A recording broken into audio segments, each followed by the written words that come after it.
हम सब जानते हैं कि बांग्लादेश में किस तरह से हिंदुओं के ऊपर अत्याचार हो रहा है। आज हमारे साथ ब्रिगेडियर डॉक्टर विजय जी जुड़े हुए हैं, जो कि हमारे साथ आज बातचीत करेंगे। सर, आपका बहुत बहुत स्वागत है। थैंक यू वेरी मच, आपने अपने शो में बुलाया। Pleasure to be on your show as always. Sir, जैसे इस वक्त बांग्लादेश में हम तो जानते हैं स्थिति क्या है, हिंदुओं को टारगेट किया जा रहा है, इस्कॉन टेम्पल के ऊपर कहीं ना कहीं निशाना मारा जा रहा है, तो ऐसा क्या हो रहा है, क्यों, इसके पीछे क्या रीजन हो सकता है? देखिए, मीडिया में काफी खबरें फैल रही हैं किस तरीके से हिंदुओं का नरसंहार जारी है, उन पर अत्याचार जारी है, और ऐसे इस किस्म के वीडियोस नजर आ रहे हैं कि इंसानियत भी वहां शर्मसार होती है। पर इसके पहले कि हम आगे चले, मैं 2 पॉइंट्स बड़े क्लियर करना चाहता हूं। ये मेरी खुद की प्रतिक्रिया है। पहला पॉइंट ये है, अगर आपको याद हो, जो लास्ट ईयर 7 अक्टूबर पे जब इजरायलीज ने शुरू किया था अटैक पैलेस्टीनियंस के ऊपर, हमास के ऊपर, पूरा का पूरा मुस्लिम वर्ल्ड, पूरा का पूरा मुस्लिम मिडिल ईस्ट और बाकी मुस्लिम, चाहे वो अमेरिका में थे, कनाडा में थे, यूरोप में थे, सबके सब आगे सड़कों पे आ गए थे इजराइल के अगेंस्ट। और ऐसा हमारे हिंदुस्तान में इस वक्त उस किस्म की मूवमेंट नजर नहीं आ रही।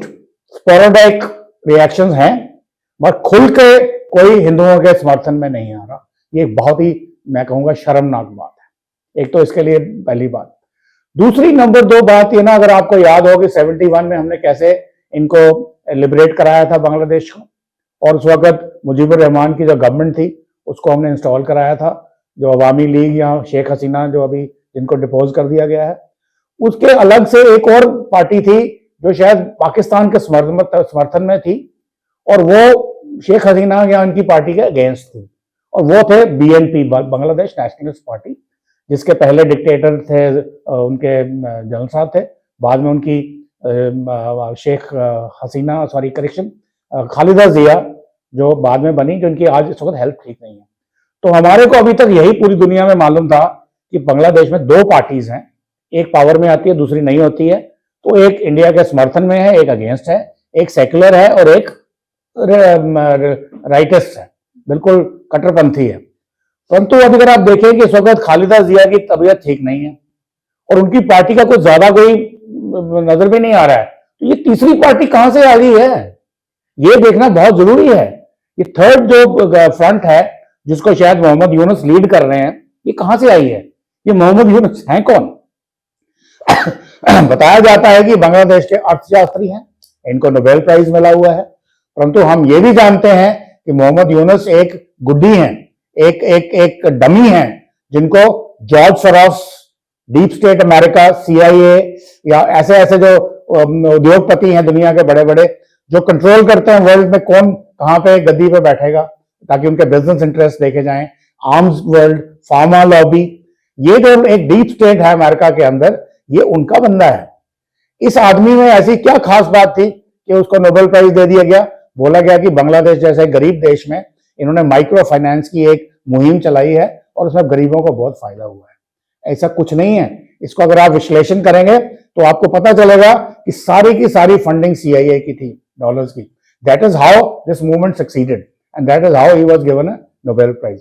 उसके बाद मोहम्मद यूनुस जैसी शख्सियत में ऐसी क्या खास बात है कि सडनली आपने उनको कांग्रेशनल लेवल के 2 अवार्ड दे दिए यूएस में? तो सिर्फ उनको अपना एक मोहरा बनाना था।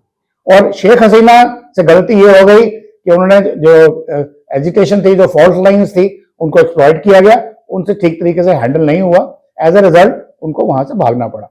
तो परंतु मैं ये कहना चाहता हूं, ये जो तीसरा फ्रंट है, ये पहले अमेरिका का वियतनाम में देखा, सीरिया में देखा, वेनेजुएला में देखा, क्यूबा में देखा, अफगानिस्तान में देखा, पाकिस्तान में, सब जगह ये अपनी चलाते हैं। और ये हमारे लिए एक बहुत बड़ा खतरा है। भारत की जो सॉवरेंटी है, संपूर्ण प्रभुता है, इसके लिए बहुत खतरा है कि हमारी ऐसी चीज हमारे नेबरहुड में हो रही है। और मजेदार बात यह है कि हमारे यहाँ पे लीडर्स लाइक महबूबा मुफ्ती, राहुल गांधी, वो कंपेयर करना शुरू, अपने ओवैसी साहब कंपेयर करना शुरू हो गए हैं कि अगर मोदी जी ने ऐसा किया तो भारत में भी हम ये करा देंगे। अरे किसी के बाप का राजा करा देंगे यार। वी अंडरस्टैंड कि आप क्या कर रहे हो। हाँ, अगर हमें नहीं पता होता तो करते। तो इसलिए मैं चाहता हूं कि भारत की जो जनता है वो इसको समझे, इस गेम प्लान को समझे। और जो मुस्लिम जो है वो हमारे कोई दुश्मन नहीं है, हम उनके साथ कई हजारों सालों से भाईचारे के साथ रहते आ रहे हैं। ये आउटसाइडर्स हैं, रेडिकलाइज कुछ लोग हैं जो कोई रिलीजियस, कोई मुस्लिम का कोई जिहाद विहाद की बात नहीं कर रहे, ये बात कर रहे हैं हमारे इंटरेस्ट की। बांग्लादेश में क्या जरूरत थी इनको करने की? अमेरिका ने बांग्लादेश से एक आइलैंड मांगा था हमारे एक ऑपरेशनल बेस बनाने के लिए, मिलिट्री बेस बनाना था जो इंडो पैसिफिक में उनके काम आए चाइना के अगेंस्ट। शेख हसीना ने मना कर दिया और उसकी उन्होंने कीमत देनी पड़ी। तो इसलिए इसको रिलीजियस एंगल से भी देखना जरूरी नहीं है, परंतु ये जो भी लोग हैं, राइटिस्ट हैं, कट्टरपंथी हैं, ये जो भी आगे जो हिंदुओं के साथ जो कर रहे हैं, ये भी अलाउड नहीं होना चाहिए, क्योंकि ये हमारे मुसलमान भाई इनसे ज्यादा तो हमारे देश में अपने पास हैं। अगर उनके साथ हमारी कोई इस किस्म की प्रॉब्लम नहीं हुई आज तक, तो यहां क्यों होनी है? तो इन लोगों को पनिशमेंट देनी चाहिए और इसके लिए भारत सरकार को कुछ कदम उठाने बड़े जरूरी हैं। अब अगर मुझे बोलोगे, क्योंकि मैं डिफेंस बैकग्राउंड से आता हूं, मैं तो आपको बोलूंगा 1971 को रिपीट करिए, और पॉसिबल है, कर सकते हैं।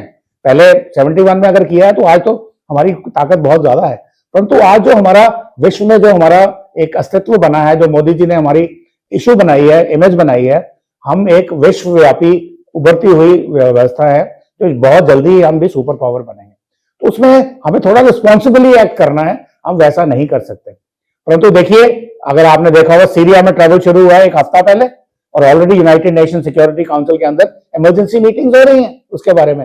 Why can't this happen here? तो वो हमारे जयशंकर साहब के लिए सजेशन है, मोदी जी के लिए सजेशन है कि आप भी यूनाइटेड नेशन सिक्योरिटी काउंसिल को बोलिए कि इन जो हिंदुओं को नरसंहार किया जा रहा है, शर्मनाक वीडियो सामने आ रहे हैं, औरतों को बेइज्जत किया जा रहा है, उनके कत्लेआम किए जा रहे हैं, इन चीजों को रुकवाइए। और सबसे बड़ी बात, अगर आपने देखा, इस्कॉन, इंटरनेशनल कृष्णा कॉन्शियस, वो इंडियंस थोड़ी हैं, हिंदू है वो, मगर है तो सारे वो foreigners, majority, all over Europe, all over America. उनको मारा जा रहा है। उनको उनको एक तो पहले तो उनको सेडिशन के चार्ज में उनके हेड को अंदर कर लिया, फिर बाकी लोग जो प्रॉपर वीजा पे, प्रॉपर डॉक्यूमेंट के साथ ट्रैवल कर रहे थे बैक टू इंडिया, उनको भी रोक दिया। तो ये सब चीजें बता रही हैं कि एक हिंदुओं के खिलाफ साजिश है। मैं ये नहीं बोलूंगा मुस्लिम समुदाय पूरा का पूरा कर रहा है, ये कुछ गड़े चुने लोग हैं जो कट्टरवादी हैं, उनका अपना पर्सनल, उनका अल्लाह से लेना कुछ नहीं है, उनका अपना एक किस्म का पर्सनल एजेंडा है जिसको वो चला रहे हैं। जैसे हम दूसरे धर्मों की बात कर रहे हैं तो हम उन्हें पूछते हैं, बिल्कुल बराबर अपने धर्म के समान मानते हैं, लेकिन हमेशा से ये चीज देखी आ रही है कि हिंदुओं को दबाया जाता है। जो चीज अभी बांग्लादेश में हमें ये चीज देखने को मिल रही है, लेकिन इसके समर्थ में वहां की जो सरकार है वो भी कुछ कर नहीं रही है। देखिए, वही मैं आपको बता रहा हूँ ना, उस सरकार को करने के लिए भी मजबूर करना पड़ेगा हमें। अभी अगर आप हिंदुओं की 10,000 साल पुरानी हिस्ट्री निकालें, हमने हर किसी को आम खुले आम से स्वागत किया है, ओपन आर्म से स्वागत किया है, किसी के साथ कोई प्रॉब्लम नहीं हुई है। छुटपुट इंसिडेंट्स इधर उधर होते हैं, they are minor things, nothing very major. परंतु जब हमारी बारी आती है, अगर आपको याद हो कि महाभारत के टाइम पे, रामायण के टाइम पे आप कहानियां सुनते हैं गांधारी की, आप देखते हैं रामलीला हो रही है साउथ ईस्ट एशिया में, तो भारतवर्ष जो था वो पूरा का पूरा अफगानिस्तान, पर्शिया के आगे से लेकर के एंड तक भारतवर्ष ही था। तो धीरे धीरे सिस्टमैटिकली पहले उन्होंने अफगानिस्तान को कन्वर्ट किया, पाकिस्तान को, गजवा हिंद। परंतु अगर ये ऐसी ही कोई मेजर सोच होती मुसलमानों की, तो हमारे हिंदुस्तान में तो सबसे ज्यादा मुस्लिम पॉपुलेशन है किसी भी कंट्री से, तो वो क्यों नहीं ऐसा सोचते? सिर्फ बाहर वाले ही क्यों सोचते हैं? बाहर वाले इसलिए सोचते हैं क्योंकि उनकी जो सोच है वो मोटिवेटेड है, उनका असली पर्पज अल्लाह नहीं है, असली पर्पज कुछ और है। और यहां मैं आपको मजेदार बात बताना चाहूंगा, शायद समय की कोई प्रॉब्लम ना हो शायद। देखिए, इंटेलेक्चुअल्स हर सोसाइटी में थे। आपकी गंगा यमुना सरस्वती सोसाइटी थी, इनकी मिडिल ईस्ट में थी। कोई ज्यादा मैं बात कर रहा हूं आज से 10,000 20,000 साल पहले की बात।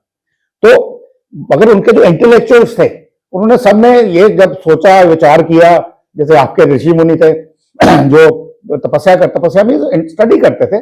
कश्मीर में जो, कश्मीर को तपोभूमि कहा जाता है, जम्मू कश्मीर के अंदर जो कश्मीर है, तो ये स्टडी करते थे। सबने यही कंक्लूजन निकाला कि जो हमारी ब्रह्मांड है ये 5 तत्वों से बना है, भूमि, गगन, वायु, आकाश और पानी। ठीक है, तो भ भूमि, ग गगन, व वायु, अ आकाश और नीर पानी, भगवान हो गया। वैसे अल्लाह को ले लें हम, अब आपस में इनका कम्युनिकेशन तो था नहीं। उन्होंने बोला अलिफ आब मतलब पानी, ल लाम लाम मीन्स धरती, उसके बाद इल मीन्स हवा, अलफ आकाश आसमान, और ह हरक यानी कि आग। तो उन्होंने भी वो 5 तत्व देखे उन्होंने उसको उस 5 तत्वों को बना के शब्द हो गया अल्लाह, उसकी पूजा करनी शुरू कर दी। आपने बोला भगवान, तो पूजा शुरू कर दी। और वैसे ले लिया यूरोप में चले तो वो बोलते हैं गॉड, GOD, जनरेटर अपना Brahma ji, operator Vishnu ji, destroyer Mahesh, Brahma Vishnu Mahesh, generator operator destroyer. तो ये भगवान की तो यहां बात आती ही नहीं है। भगवान सबको पता है बराबर है और सब इंडिपेंडेंट कंक्लूजन है उनके, तो सब एक ही जगह आते हैं। तो इसका मतलब रिलीजन का झगड़ा नहीं है। झगड़ा जो है ये डीप स्टेट कॉन्स्पिरेसी है जो लीड कर रहे हैं दुनिया के ताकतवर लोग, चाहे वो उद्योगपति ताकतवर हैं, फार्मा लॉबी के ताकतवर हैं, गन्स लॉबी के ताकतवर हैं, जिनको अपना पर्सनल इंटरेस्ट दिखता है और वो जगह जगह जाके गड़बड़ियां फैलाते हैं। उनको पकड़ना बहुत जरूरी है और भारतवासियों को उनके बारे में जानना बहुत जरूरी है। एक आम भारतीय को ये बात जो है ये समझनी बहुत जरूरी है। और जैसे कई लोगों की स्टेटमेंट ऐसी भी सामने आ रही है कि बांग्लादेश में अभी जो हमले हो रहे हैं हिंदुओं के ऊपर, वो ये है कि इस्कॉन को वहां पर रोका जा रहा है। तो नहीं, क्या मैंने ये आपको चीज़- बताया इस्कॉन का, मैंने ऑलरेडी बता दिया। इस्कॉन अगर मान लो ये बात खाली हिंदू मुस्लिम की होती तो इस्कॉन को नहीं रोक। इस्कॉन वाले कौन है? वो तो विदेशी हैं, विदेशी। वो अमेरिकन हैं, यूरोपियंस हैं मेजोरिटी, तो उनको भी क्यों रोका जा रहा है? इसका मतलब ये है कि ये जो छोटे सारे लोग हैं ये इस चीज का फायदा उठा रहे हैं और इस छोटी सी जो जमात है इसके अगेंस्ट हमने लड़ना है। और मैंने शुरू से ही आपको बोला कि मैं खुश नहीं हूं जो भारत का रिस्पॉन्स इस तबके के खिलाफ आना चाहिए था, वो अभी तक आया नहीं है, आया है। बिल्कुल। वो सारे के सारे लोग हर शहर में, हर गांव में, हर मोहल्ले में सड़कों पर निकलने चाहिए और मजबूर करें मुस्लिम मेजोरिटी को, जो साइलेंट मेजोरिटी है और शायद सेक्युलर भी है और समझदार भी है, कि आपने कट्टरपंथियों को रोके। अगर आप नहीं रोकेंगे तो फिर हिंदुओं ने जो पिछले 10-20 हजार साल से अपनी वो दिखाई है, आपको पेशेंस दिखाई है, आपको मिलनसार होने की बात दिखाई है, वो भी अब हमें रोकनी पड़ेगी। Enough is enough. अब कहीं ना कहीं हिंदुओं में ये जागरूकता भी आ रही है, अब हर जगह पर जो है वो रैली निकाली जा रही है। ऐसा क्यों होता है कि हिंदुओं में जैसी कोई इंसिडेंट होता है किसी दूसरे स्टेट में हिंदुओं के साथ, तो हर जगह पर रैली निकाली जाती है? क्यों हिंदू को ये नहीं लगता कि हमें इकट्ठे होना है? यही प्रॉब्लम है सारी, जो हिंदुत्व में हम इतनी ज्यादा टॉलरेंस है हमारे अंदर कि हमें फर्क नहीं पड़ता।